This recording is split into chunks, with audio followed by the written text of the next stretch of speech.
Pemirsa, hampir 70% lebih wilayah Banjarnegara berpotensi bencana alam, utamanya adalah tanah longsor. Seperti halnya di musim penghujan ini, beberapa kejadian tanah longsor terjadi di Kabupaten Banjarnegara. Dan untuk membahasnya, kami saat ini sudah terhubung dengan Kepala Pelaksana Harian BPBD Banjarnegara, ada Bapak Aris Sudaryanto. Apa kabar, Pak Aris Sudaryanto? Baik, Mas. Ya, terima kasih Pak sudah bergabung bersama kami di Metro News. Yang pertama ingin kami tanyakan dan konfirmasi adalah sebenarnya dari data BPBD sudah ada berapa kali kejadian tanah longsor, terutama di saat musim penghujan tahun ini, Pak? Baik, untuk kejadian tanah longsor sampai bulan ini sudah tercatat sekitar 108 titik longsoran, Pak. Baik, 108 titik longsoran ada di berapa desa atau berapa kecamatan, Pak, yang ada di Banjarnegara? Itu tersebar di kurang lebih 8 kecamatan, Baik. khususnya di wilayah atas, bagian utara, dan bagian kecil di selatan Kabupaten Banjarnegara. Untuk di lokasi lain, sebenarnya bagaimana, Pak, risiko dari adanya longsor ini? Karena dari catatan kami ada sekitar 70% wilayah di Banjarnegara yang masuk dalam zona merah atau sudah berisiko terjadi longsor setiap musim penghujan, Pak. Memang betul, jadi wilayah Banjarnegara ini 70% itu adalah wilayah tanah bergerak, karena memang struktur dan jenis tanahnya yang apabila turun musim hujan ini mudah sekali longsor.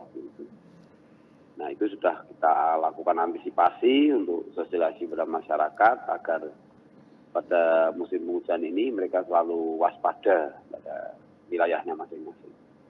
Baik, untuk langkah pencegahan atau antisipasi apabila sudah masuk musim penghujan seperti ini, upaya penanganannya seperti apa? Kemudian apa yang sudah dilakukan oleh BPBD? Apakah sudah berkoordinasi juga dengan pemerintah untuk setidaknya bisa mengantisipasi apabila nantinya terjadi musim hujan agar tidak terjadi longsor, Pak? Jadi kami sebelum terjadi bencana melakukan upaya mitigasi atau pencegahan dengan cara kita sosialisasi. Kemudian kita melaksanakan bintek-bintek. Salah satu bintek yang kita lakukan adalah membentuk desa tangguh bencana, terutama pada wilayah-wilayah yang memang berdasarkan penelitian kita dan stakeholder terkait yang punya kewenangan itu dari Badan Geologi, maka itu kita lakukan pembentukan desa tangguh bencana dengan harapan ketika dia menerima bekal itu dia akan tahu apa dan bagaimana dia bisa mengatasi ketika musim penghujan datang. Kemudian kita juga melakukan koordinasi dengan stakeholder terkait berkaitan dengan rumah-rumah yang sudah terdampak ya, karena kena longsoran, mungkin rumahnya rusak berat dan sebagainya. Sehingga tujuannya agar rumah-rumah yang sudah rusak itu nanti akan cepat tertangani, karena memang BPBD membangun kembali atau relokasi atau rehabilitasi rekonstruksi ini tidak hanya BPBD sendiri, tetapi juga dilaksanakan oleh OPD terkait yang lain seperti PUPR, dan Diskim Prasda, lingkungan hidup. Baik. Nah, kemudian samping itu juga pemerintah Kabupaten Banjarnegara sendiri juga sudah menyiapkan sejumlah anggaran yang setiap saat apabila dibutuhkan itu bisa digunakan untuk penanggulangan bencana tersebut. Baik, Pak Aris, kami ingin mengecek juga Pak, apakah di lokasi yang rawan longsor ini juga sudah terpasang EWS atau Early Warning System untuk memberitahu kepada masyarakat bahwa di titik-titik tersebut adalah titik yang rawan longsor sehingga harus diwaspadai?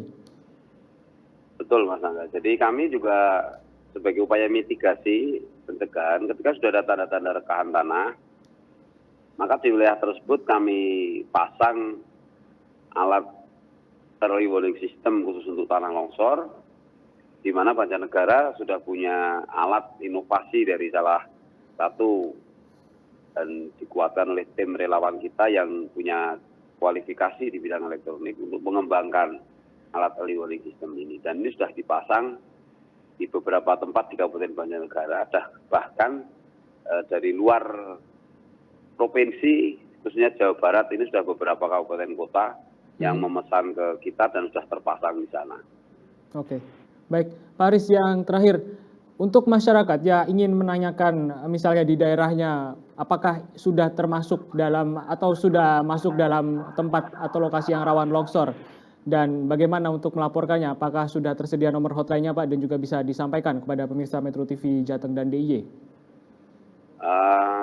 Untuk sementara waktu ini kami sedang membenahi kembali Pusdalop servernya, tetapi kalau khusus wilayah Kabupaten Banjarnegara sendiri sudah kita lakukan koordinasi sehingga pelaporan ini sudah langsung pada saat kejadian itu juga laporan itu sudah bisa diterima di Pusdalop BPD Kabupaten Banjarnegara, sehingga itu sudah bisa kita terima.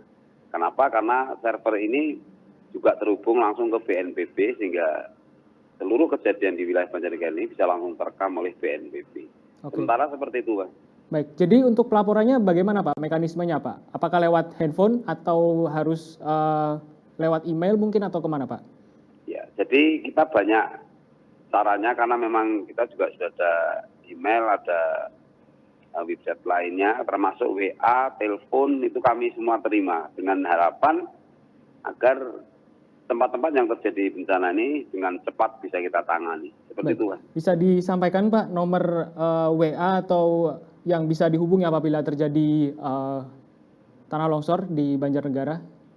Ya, untuk sementara ini yang standby dan langsung bisa kita tindak lanjuti di 082 082 325 325 024 024 888. 888 Iya. berarti. Pusdalop BPBD Banjarnegara. Oke. Baik.